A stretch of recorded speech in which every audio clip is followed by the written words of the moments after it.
welcome to this trip report. Today I'm going to be putting two of Europe's most popular low-cost airlines to the test. We'll be flying Ryanair from Aarhus to Gdansk and then the following morning Wizz Air up north to Oslo Torp. To get to the airport, I'm taking one of the blue airport buses that take about 40 to 45 minutes to reach the airport from downtown Aarhus. Just before reaching the airport, I get my first glimpse of some air traffic. This is a Norwegian Boeing 737-800. Aarhus Airport is rather small, which also means I'm through security rather fast. After security, I'm greeted with this ad for Routes Europe, which is held in Aarhus this year in collaboration with Aarhus Airport and Visit Aarhus. Today, I'm also lucky enough that KLM are doing base training here at Aarhus, which means they're going to be doing a lot of touch and goes with some of their new pilots. The base training today is done on one of their Embraer E175s. After watching KLM perform touch and goes for quite a while, the announcement for pre-boarding plays over the speaker and I make my way down to the gate. On this flight, pre-boarding was commenced quite a while before the aircraft even landed from Gdansk. However, it does speed up the boarding process a lot, so I can understand why Ryanair decides to do it like this.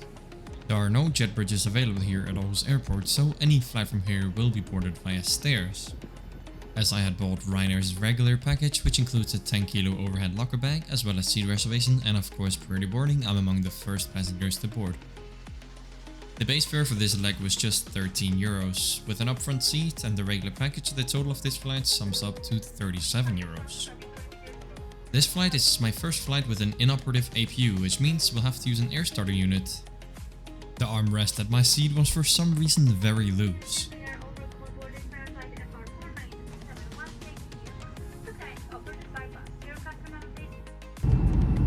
The seat for today's flight to Gdansk is 6 Foxtrot.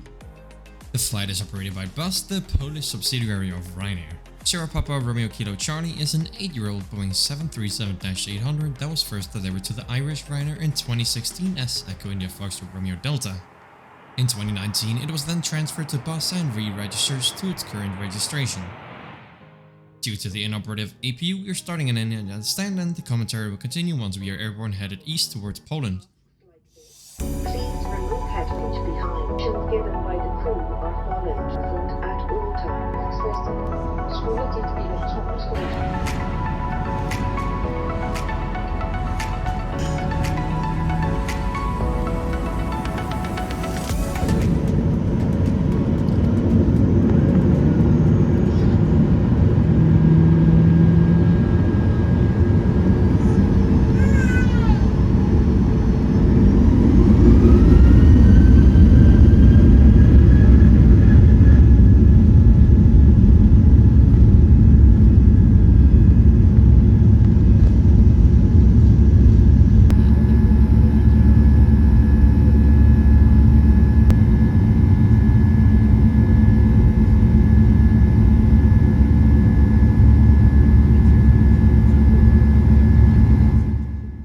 And here we are, airborne from Aarhus bound for Gdansk. This is going to be my first visit to Poland.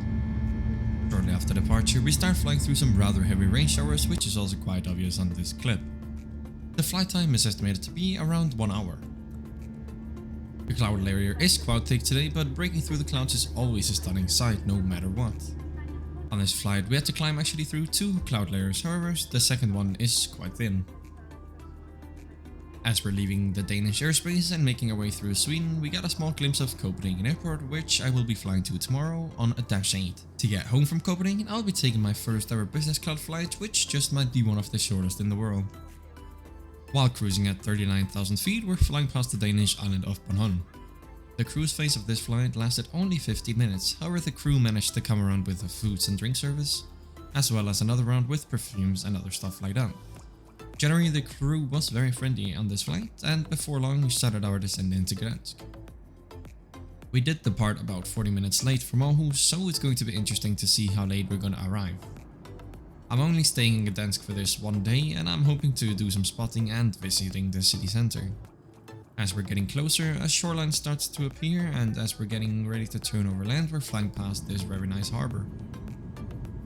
I didn't know much about this area before I went on this trip, so it's a pleasant surprise to have such a nice approach into Gdansk. I will let you enjoy this stunning approach and landing over the city center into Gdansk Airport's runway 29.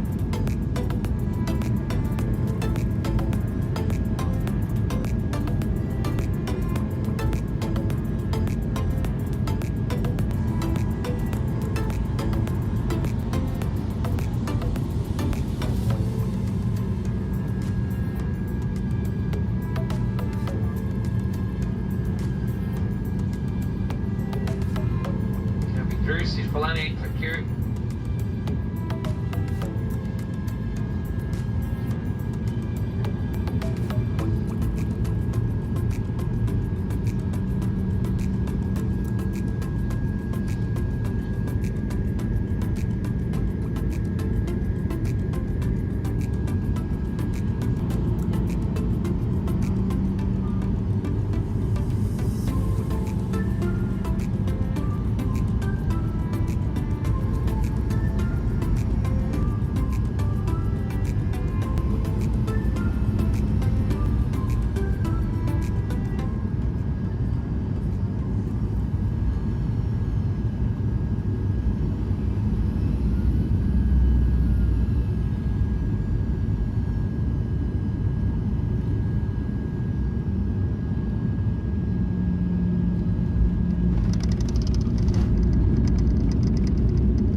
Welcome to Gdansk, where we have landed just 21 minutes after our scheduled arrival time. Gdansk Airport is the main airport serving Gdansk. It's located about 12 kilometers northwest of the city center. The airport was first opened for travel in 1974 and will soon shock me of how modern it is. The airport is the third busiest in all of Poland and the most important international airport in the northern part of Poland. It serves both domestic and international flights. The domestic flights are operated by Polish Airlines and Ryanair, while most of the international flights are operated by Wizz Air and Ryanair. Ladies and gentlemen, we are delighted to welcome you to Gdansk Airport with all passengers Q2. Please remain seated your seatbelt securely fastened until the aircraft is come platform being stopped and the fasten seatbelt sign has been switched off for you. The airport looks great from the outside with this all-glass look, which is not very common in airports, but looks fantastic. As we're headed towards our stand, I decide to see if it's possible to get a quick chat with the pilots. Once parked at the stand, I wait for almost all of the passengers to leave the aircraft and I make my way up to the front to ask the cabin crew if I can take a quick look at the flight deck. The crew was very friendly and let me have a look in the cockpit, so I got the chance to ask the pilots if it was very windy, as the meter suggested otherwise, but it felt quite choppy on the approach. The FO proceeded to explain that the approach onto runway 29 is always bumpy if there's a slight bit of wind due to the shifting height in the terrain underneath. This was a great flight with Ryanair. The upfront leg room is pretty good and the crew was super friendly. This is a simple and very easy way to ensure a great flight. I'm excited to see what Wizz Air has to offer tomorrow. Unfortunately, I soon find out it's not going to be a regular Wizz Air experience tomorrow, as I receive an email stating that my flight will be operated by an Avion Express A320, which you're actually seeing on your screen right now. As I had only brought a carry-on bag for this trip to Gdansk, it was very fast to get out of the airport and it was soon time to do some plane spotting here. On the screen right now are some of my favorite shots from here.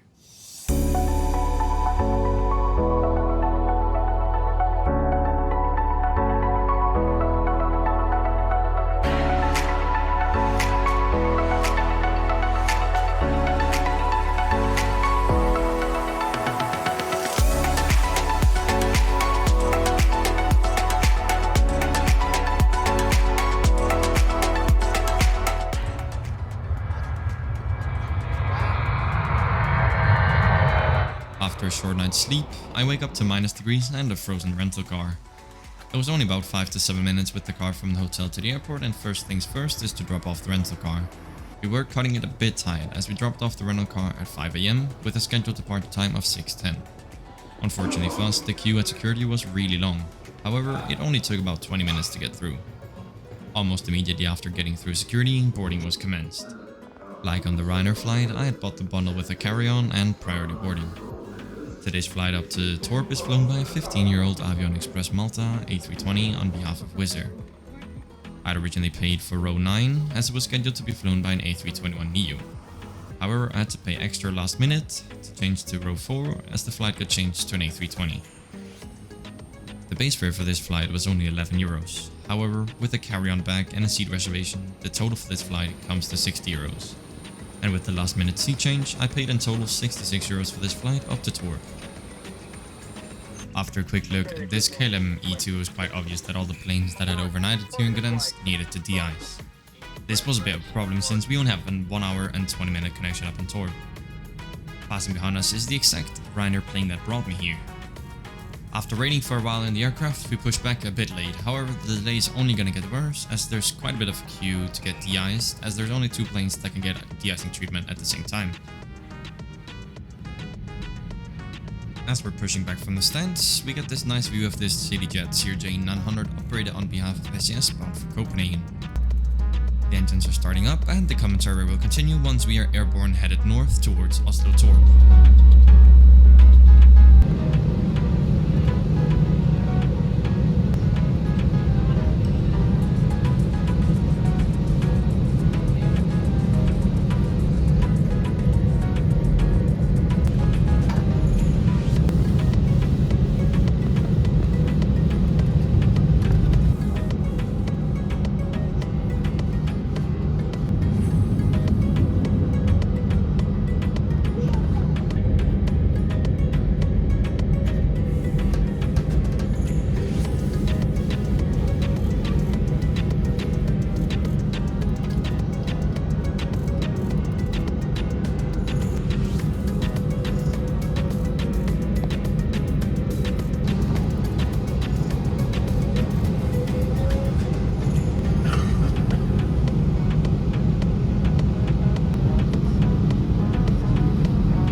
What a wonderful departure from Gdansk. The flight time up to Oslo Torp is expected to be about 1 hour and 30 minutes. As it is a low-cost carrier, you of course don't get any drink or anything for free, so I opted to buy a can of Coke. Wizz Air charged me €3.50 for this can of Coke, which I think is okay as we are on an aircraft. The tray table at my seat was almost what we can categorize as inoperative. It was nearly impossible to fold it out, and if you wanted to move it forward or backward, yeah, good luck with that. That didn't really work either. You at least had to use both hands to even get it working slightly. However, besides that, the flight was rather uneventful. We flew over some beautiful scenery when passing Sweden and entering Norway, and before long we're on the approach for Oslo Torp's runway 36.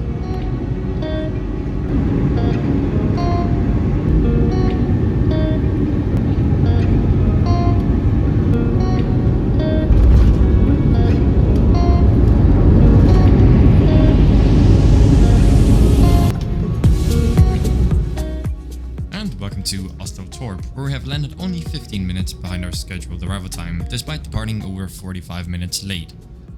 In general, it has been 2 very good flights here with Wizz Air and Ryanair, but we have to find a winner. When comparing prices, both airlines offer very low base fares. However, additional services such as cabin bags and seat reservation are significantly more expensive with Wizz Air compared to Ryanair. For example, Ryanair's base fare was just €13. And with the additional of carry-on bags, priority boarding and an upfront seat, the total came to just €37. In contrast, Wizz Air's base fare was slightly lower at just €11, but when factoring in the same extras like carry-on bag, priority boarding and upfront seat, the total cost nearly doubled, amounting to a total of €66. In regards to the comfort on these 2 flights, both airlines provided a minimal level of comfort, which is sufficient for short flights like these. However, in this case, Ryanair did stand out because the cabin was completely clean, where the Wizz Air wasn't. Wizz Air did have slightly more comfortable seats, but the legroom was slightly better with Ryanair. I didn't really have the chance to try the standard Wizz Air seats as I flew on an Avion Express Malta operated flight. In regards to the crew, the Ryanair crew was exceptionally friendly, and as you saw in the video, I even had the opportunity to chat briefly with the pilots. In contrast to the very kind Ryanair crew, the Wizz Air crew was rather difficult to understand, and during disembarkation they weren't even really approachable as they were engaged in conversations among themselves. If I hadn't had a connecting flight, I would also asked if I could visit the cockpit, but unfortunately there wasn't really any time for that because I had to exit the terminal building and go back through security. So the takeaway from this video is that while both Ryanair and Wizz Air offer competitive base fares, Ryanair provides better value when factoring in additional services like bag, seat reservation and priority boarding. Although Wizz Air's base fare is slightly lower in this case, the cost of extras significantly increased the overall price.